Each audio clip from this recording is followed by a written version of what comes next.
If you've ever thought about writing a book, you might be wondering, what is the process? I can see the destination. I would love to say that I've written. What is the process? How do I actually get there? The good news is, it is much more art than it is science. I'm not going to be able to say, hey, this is for sure what you need to do, and this is the only way. That is just not true. You need to make it your own. However, I'll just share what I have done. You can use it if it makes sense for you. For some, it may. Some, it may not. Totally fine.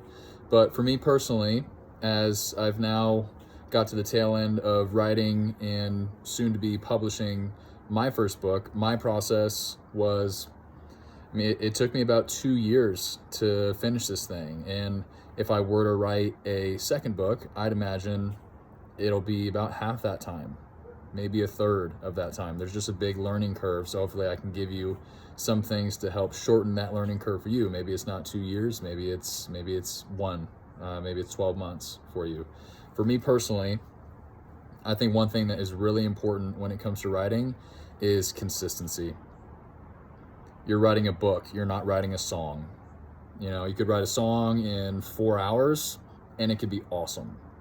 If you're writing a book, that's 50,000 words. That's 100,000 words, depending on the project that you're doing. So it just comes down to consistency. If you say, hey, I want to write a book, or if I want to be an author, like if we're talking several books, it's a lot of words. You need to sit down and actually do it. So for me, my process was I would sit down for at least 90 minutes each morning. And again, this is something that you will have to work out on your own and see what works and what fits in your schedule, what feels good as the artist. But I found that even 60 minutes didn't quite feel like long enough. And because even if you're going for 60 minutes straight and the words are flowing and stuff like that, just sometimes you don't want to leave it. Where I'd sit down for 90 minutes and then all of a sudden I'm coming to the end of my window and it's like, well, shoot, I need to log out of this. I need to turn off the author brain and go to work or log into my first meeting or whatever it might be. So I personally found that 90 minutes was kind of like a sweet spot to where that was like a good goal to shoot for, or a minimum. Anything shorter, just it felt exactly that. It felt short. It's like, man, I'm like mid thought here, yet I have to go do my daily duties. So that's what I would recommend. Like if you're gonna write this book, it's obviously not gonna write itself. So sit down every morning. Of course, you could take weekends off, you could take Sundays off, whatever you're doing, but it's going to be a big commitment, and I'd recommend carving out at least 90 minutes each morning.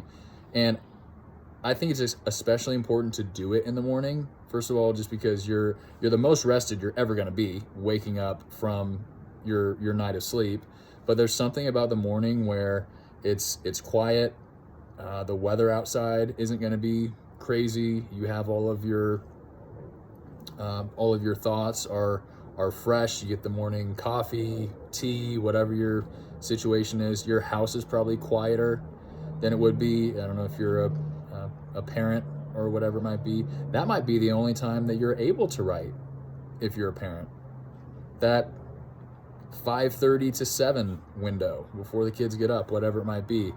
My best writing has always been done in the morning just because my brain is the freshest and therefore the most creative. So I typically write in the morning and then I edit at night, to where, let's say I write for 90 minutes and come up with 500 words, whatever it might be, or even if I finish a chapter, then I'll use that night to edit, because it is much easier to edit than it is to write. Because when you're writing, you're actually creating. You're looking at something, you're trying to convey an idea, you're trying to say something in a way that hasn't been said before. That's the artist coming out. Whereas the editor, and again, it's still you're wearing both hats, but the editor is looking, okay, what did I write 2 weeks ago?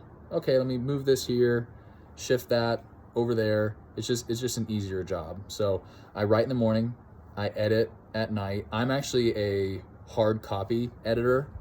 myself. So I won't do any edits until I finish a chapter. And it might be very rough, but I say, okay, period, the end, this chapter is over. Then I actually print it out and I read it with a pen in my hand, just trying to read it as if it was something that was new to me. And I'm a hard copy reader myself. I've never been a big Kindle or ebook person. I just like holding it in my hands. So I want to have the same experience.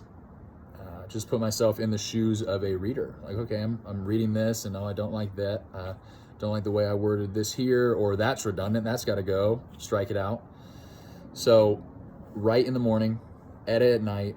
I hard copy those edits, and then eventually, if you do that enough times, day after day after day, maybe you take a weekend off. Totally fine. Eventually, you're going to have a book. It's going to be a bad book, but it's going to be a book. It'll be 200, 300 pages, whatever you sought out to do, and then you'll have those 2 words at the end, the end. It's going to feel awesome. Then just take a break. You've probably been working on that book for 6 months, 12 months, 2 years, whatever it's been. It's been a huge undertaking, and you finally finished it. That's awesome. Reward yourself. Take a break. Give that book to somebody. Give it to a friend, an editor, somebody that you trust that is, number one, well read, but is in your target market, your target readership somehow, and just ask them to read through it.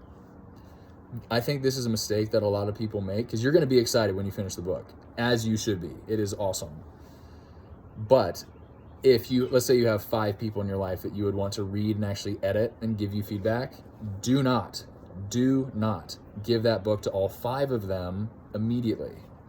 Give it to one person. Why just one? Because if you give it to all 5, what happens if they give you different feedback? What happens if